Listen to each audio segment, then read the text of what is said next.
But at the end of the day, it's a skill. I go to the gym and I practice my craft, and how do I do when I play the game. So for me, that's being a trial lawyer. That's being in a courtroom.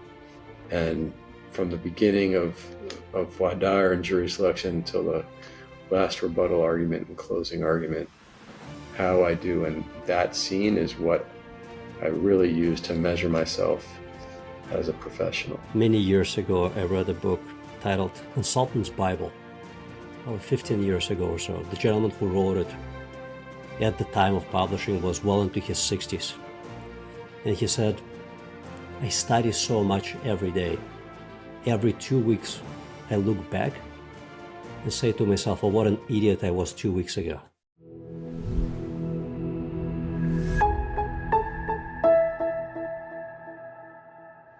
Hi there. I have a small but really meaningful favor to ask you. You know, I watch at the stats on our YouTube channel and Spotify channel, wherever most people listen and watch our podcast. And I see that over 80% of everybody who listens to it regularly is not a subscriber. I'm asking you to subscribe to this channel. And the reason for that is my mission and the mission of my team is to help as many small law firm owners to learn how to transform their law firms into better businesses, and so they in turn enjoy better lives. When you hit subscribe button, you tell these platforms that this is content worth listening, worth viewing, and they in turn will show it to many other small law firm owners and hopefully help me fulfill our mission of helping them create a better business and enjoy better lives. So would you please do me this favor? It would mean the world to me, and hit the subscribe button. And my promise to you is that I will continue to work hard at creating good content with practical ideas that help you and your teams grow better law firms. Thank you. Welcome to another great episode of Grow Law Firm Podcast. I have an amazing guest here with me today, Stuart Ratzan, the founder and leader of Ratzan Weissman Boldt PI law firm based in Florida. Stuart, you started your law firm back in 2001, and while it's a small law firm, you have attracted tremendous cases, really meaningful cases, multiple eight-figure verdicts. Perhaps you could share with our listeners and viewers your story, how you got here. Well, Sasha, one step at a time. That's how I got here. It's someone once said to me, the two cliche phrases are the journey of a million miles begins with one step, or how do you eat an elephant? Not that I eat elephants, but how do you eat an elephant? One bite at a time. So started slower and worked hard, and all kinds of ideas and reasons I think that we got here. And I feel like we're still getting here. I think the journey is still happening, and we're still building and changing and growing into different areas and different ways of doing what we do. So yeah, over 23 years, a lot's happened. So based on what I learned about you before the podcast, you seem to attract really meaningful cases. While so many small law firm owners, similar size to yours and larger, tend to have a problem building any meaningful pipeline of cases. Was there a breakthrough moment somewhere along this 23-year journey that got you to the point where you started attracting cases like the ones that you do? That's a great question, but it's not so simple as that. I think that when you say about attracting great cases, yeah, there's that. There's if you have competence and you're good at what you do and you're sociable and you're willing to speak to people and meet people, then you can attract great cases. But it's also true that a lot of lawyers have great cases already. And one lawyer might put certain work and take certain risk and be willing to stare things down on that same exact case compared to another lawyer who is looking to, for a quick fix or, a speedy resolution without putting a lot of effort into it. Same case, great case, but it looks like a great case because one lawyer did something differently about it than the other. And just because, by the way, you look at my website or you can see my results and it's a 8-figure this or that, maybe it should be more. So you don't know just by looking at it. It has to be substantive and real. And so it's a really complicated answer in a way. It's not just I attract a great case. Maybe I attract the same case as the lawyer down the street. One of us puts really good work into it, and it turns out differently than the other. So I started this with wanting to be as good of a tactical lawyer as I could possibly be. I wanted to be the best trial lawyer that I could be. So when I was a young lawyer, it was all about developing skills and learning from other lawyers older than me and more experienced than me. And I still want to do that, even if they're not older than me, if they're younger than me, but more experienced than me. And so learning how to be the best I can be is something that I've never stopped doing. I do it even this morning. I'm always trying to learn and be better than I was yesterday. Love that. Many years ago, I read a book titled Consultant's Bible, probably 15 years ago or so. The gentleman who wrote it at the time of publishing was well into his 60s. And he said, I study so much every day. Every 2 weeks, I look back and say to myself, oh, what an idiot I was 2 weeks ago. Yeah, I try not to be that hard on myself, but I get the idea. He was Barry Weiss, I think was his name. Yeah. Just a thought powerhouse. He said every day dedicated 2 to 3 hours every day to studying how to be better at his craft every single day. That's a lot of learning, and that's a lot of strive for perfection, although it's an ever-moving goalpost. Something that really caught my attention. I'm not a lawyer. I cannot qualify an attorney's work. So I cannot tell who is a great attorney and who's not a great attorney. My assumption is that there are a lot of great attorneys who are not social, who are not willing to speak to others. When you started out on this journey 23 some years ago, and I know that you were practicing attorney for about a decade prior to that, how did you go about being social, meeting other attorneys, developing this network of attorneys who later on, or at some point, became a source of some of these cases? Well, I studied about that too. I mean, while I was learning about how to be the best trial lawyer I could be, and put our cases together, and there's a lot of different skill sets. There's building a case, there's legal research, there's medical research, there's factual discovery and factual research. There's all kinds of things that we do to try to put a case together to be a winner in court. But there's also courtroom skill, and that involves a lot of emotional intelligence. So that meant that if I was going to walk into a courtroom and speak to strangers about a case and try to persuade them that my case was the righteous side and that our side was the one that should win, and that the verdict in the case should match appropriately to the problem, the injury, the loss, or the damage, then I needed to craft those skills. And that actually started with becoming comfortable with who I am. I remember as a young lawyer, I wasn't totally comfortable with myself and in a courtroom. And if I wasn't there, then I wouldn't be successful. And that was a place where I really got exposed to other people judging me and the facts of my case. So I had to do a journey of self-discovery myself so that I'm speaking to you the exact same voice that I would speak to a jury, that it's coming from the inside out.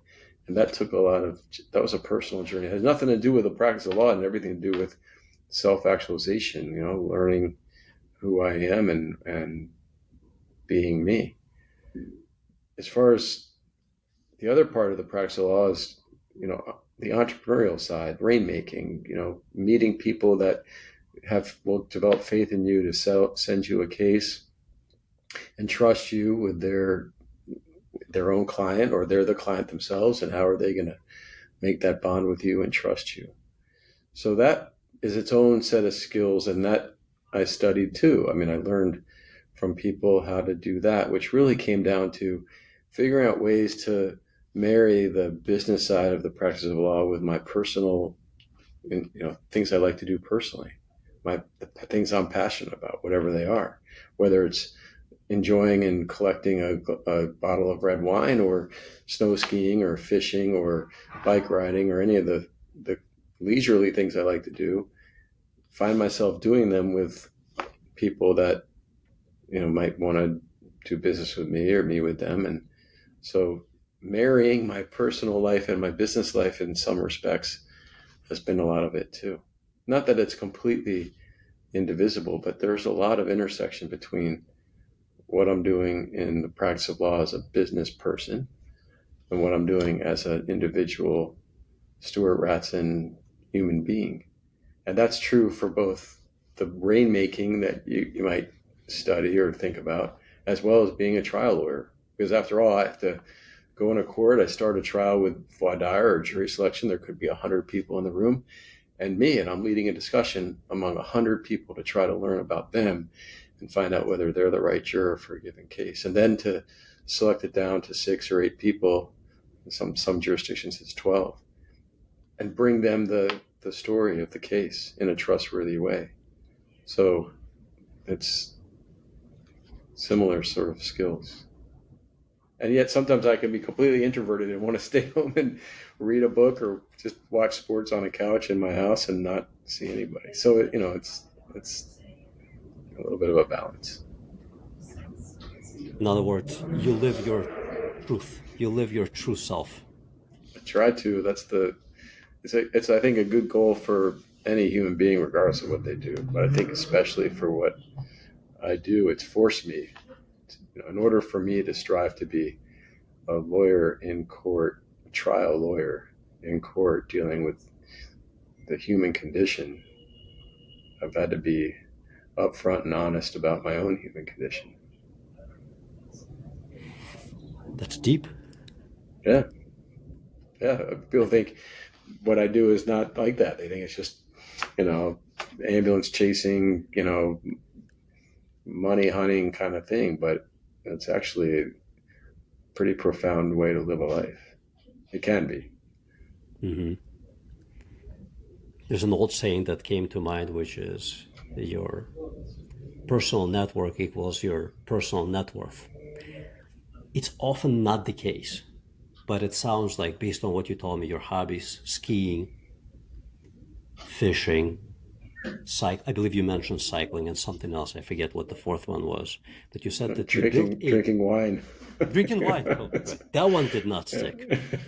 So these hobbies of yours, through those hobbies, you connected with other people. And those people, through getting to know you, helped you elevate your business. Did I understand that correctly? I think that's true. I mean, I think that relationships are the key to life. So how do we forge relationships if it's not through interest, shared interests, shared time outside of the office where you get to know people? And whether it's over a meal or a glass of wine, or on a fishing boat, or on a hike, or a bike ride, or a camping trip, or a ski run, or a chairlift, we live life together to get to know them. Do you recall when you got your first really big case? Well, I remember my first 8-figure verdict. I remember. It's not a story of. It's a story of success in a courtroom. It didn't turn out to be a successful recovery. It's really sort of a trying scenario, but I remember that case very well. Do you remember how you got that case?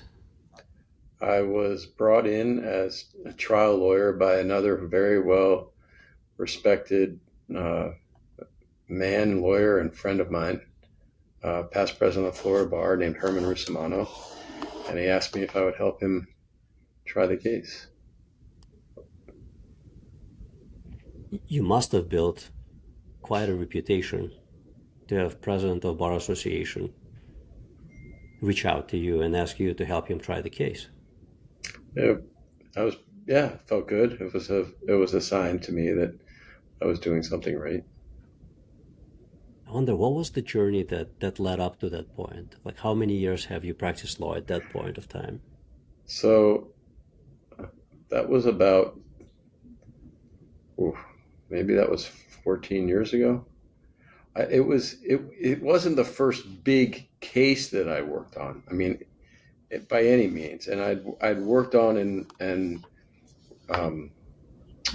recovered bigger cases, but it was the first jury verdict that I obtained an 8-figure result in.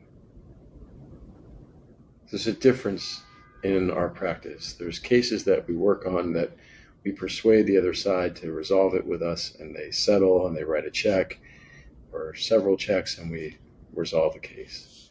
And that can be for a substantial amount of money. But we only do that because we're competent to go into court and try cases. So I'm always gravitating toward my work in the courtroom. What can I do in court? I'm a trial lawyer. If someone wants to settle with me, it's because they understand that we'll probably do better in court than they can do in the settlement room. So if I were an athlete, and I were a basketball player and I had a position, let's say I was a point guard, I'd want to play that position as best as I could. And the better I am at it, the more I'm going to make money and have fame and success and all that stuff. But at the end of the day, it's a skill. I go to the gym and I practice my craft and how do I do when I play the game.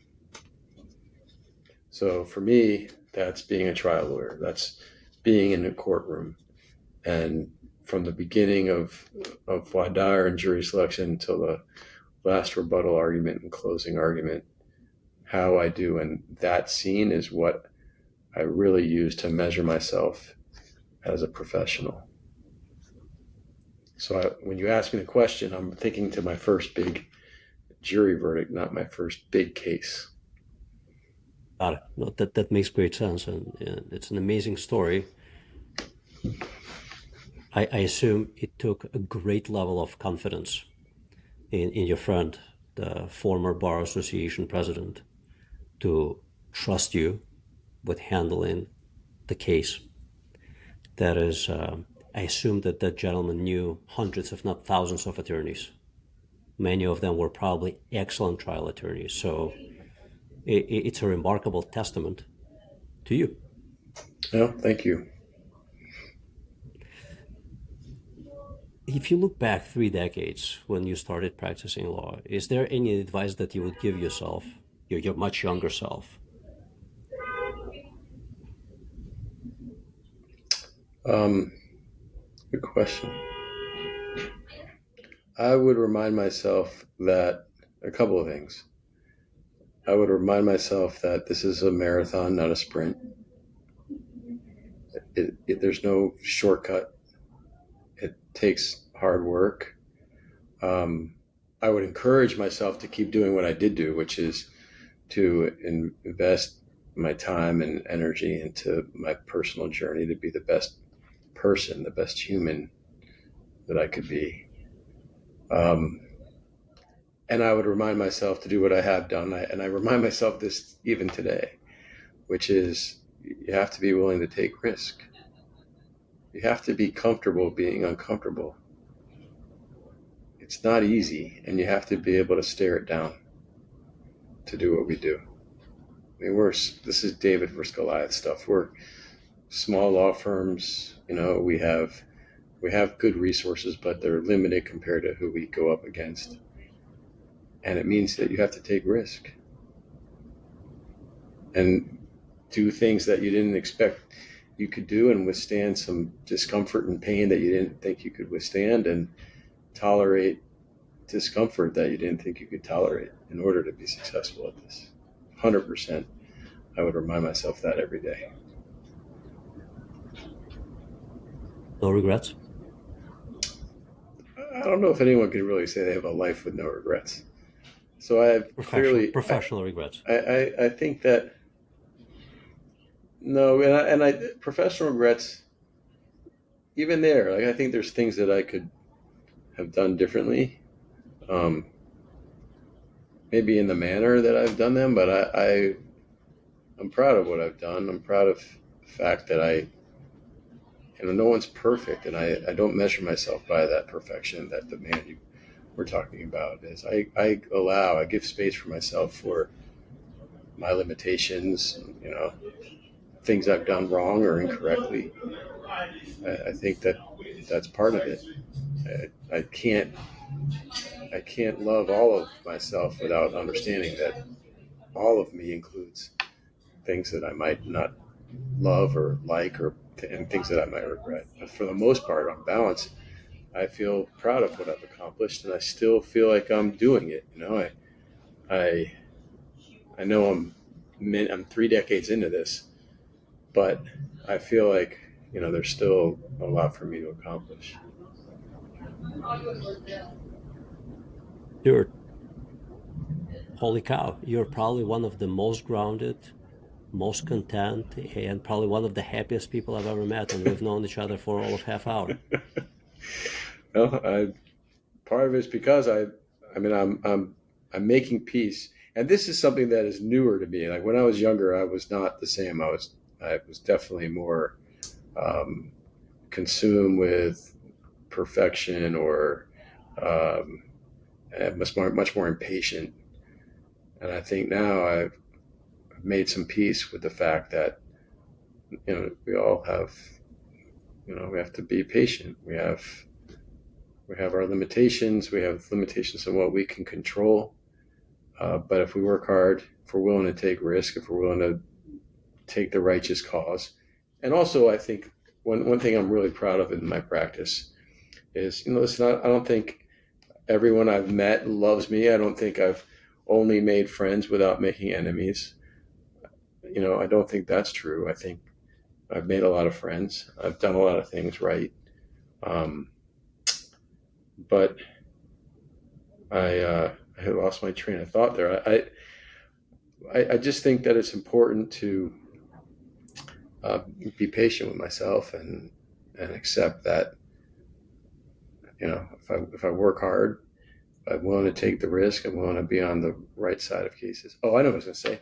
One of the things I'm most proud of is in the actual practice of law, day to day, the decisions I make, the things that I do when no one's looking. I follow what I think is the right way. I think we practice law here the right way, and we make the right decisions. We do things professionally and above board and honestly, and I'm proud of that as much as anything. I know you have a daughter. I read your biography a little bit. I don't know if you have any other children other than your daughter. Yeah, we have a daughter and a son. How old are they now? 25 and 23. So my kids are a bit younger. And I have 2 teenagers and a newborn. How do you impart this almost Zen-like state? Or how have you imparted on your now adult children this Zen-like state? Were you able to impart it on them?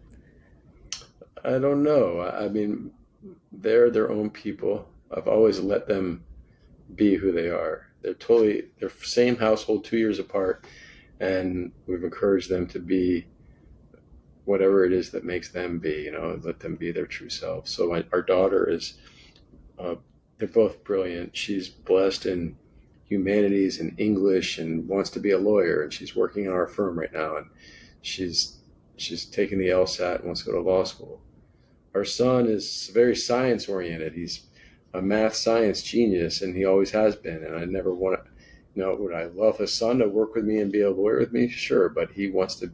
He's naturally gravitated towards science and medicine, and he's applying to medical school right now. So I guess I've just tried to encourage them to be who they are, not who I want them to be in terms of the things that they love. Well, I want them to be honorable and ethical and caring and loving people, and I think that they are, but I think that's not because of me. I think that's just how they are. My addition to the mix is to encourage them to fulfill their true selves. Well, let's imagine a hypothetical scenario that your daughter decides to strike out on her own because she decides to pursue a different practice area, and she I'm all doesn't for want it. to work under her I'm all father's for it. umbrella. I don't think she'll work under her father's umbrella anyway. If she wants to, she can, and she knows that. I think, but I think she's gonna do what fulfills her, and I'm gonna encourage that. And if that's working with me, great. If it's doing something else, then that's good too. I trust her. Imagine that she has practiced law either at your firm or somewhere else for 5 years, and now she comes to you and she's like, Dad, I'm going to strike out on my own. What's the most important advice or two you're going to give her to make sure that she will become a successful attorney and a law firm owner? Well, I think I've done that already in this interview. I'd add to it that that there is a business side to the profession. It's a profession, and I think that you can be out of balance on it either way. I think there's plenty of people that, for them, the practice of law is just a business. They're not in a professional mindset, and they approach it as purely a matter of dollars and cents. And I think that's how they do it, and they make money and they do well, and that's okay.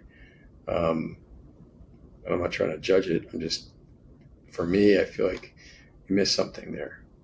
It's a great profession, and so that becomes out of balance to the actual skill and craft and honor of being a lawyer, and the commitment to the principles of what the profession's all about. It's a profession that demands adherence and allegiance to it. As something that's honorable, and that's important for the integrity of the profession. So, on the other hand, we're not just professionals if we're striking out on our own, and we're running a business, and we have people that are dependent on us as clients and as employees. We can't do our job unless we have cases, and we can't have cases unless we understand the things we're talking about earlier about networking and meeting people and marrying the things you like to do with the ability to connect with others and generate cases and be a rainmaker. So there's a professional side and business side, and they require a balance for your own sake as putting food on your table and making a living, and for the sake of the profession, which requires that adherence to the honor and the principles and integrity that the practice of law demands for its own survival. We have to balance these things. So you can't, if all you are is a lawyer, you sit around your desk and you want to read books all day or read case law on the computer, that's fun, except you'll not have a single case unless someone else you work for is bringing them in. And if all you do is bring in cases and you're just, networking and counting money, and you're not practicing law, then you're not connected to the honor and skill set of the profession. And so you're tempted to maybe, do things that would denigrate the profession. So that's why we need to have the balance, so that, we provide great skill and great craft to the clients that need it and to the system that demands it. And also that we have clients and we have income and we do well to support our families and the people that work for us, and of course our clients. So that's the kind of thing I would talk to her about. Great wisdom all throughout this interview. Really appreciate the insights. Remarkable success. Congratulations on that. It sounds like you worked incredibly hard and you were very focused. So, and obviously the results are there to prove it. if other attorneys wanted to check out your website, the cases that you have worked on, where would they find you? We're at where are we? rwblawyers.com. And the best thing that another lawyer, if they want to see how we do things, they could come check out a focus group. We do a lot of mock trials and focus groups here at the office. And if they wanted to reach me, and people do this all the time, they reach out to me. They want to see how it's done or test their own cases. I'm doing that this Thursday for somebody.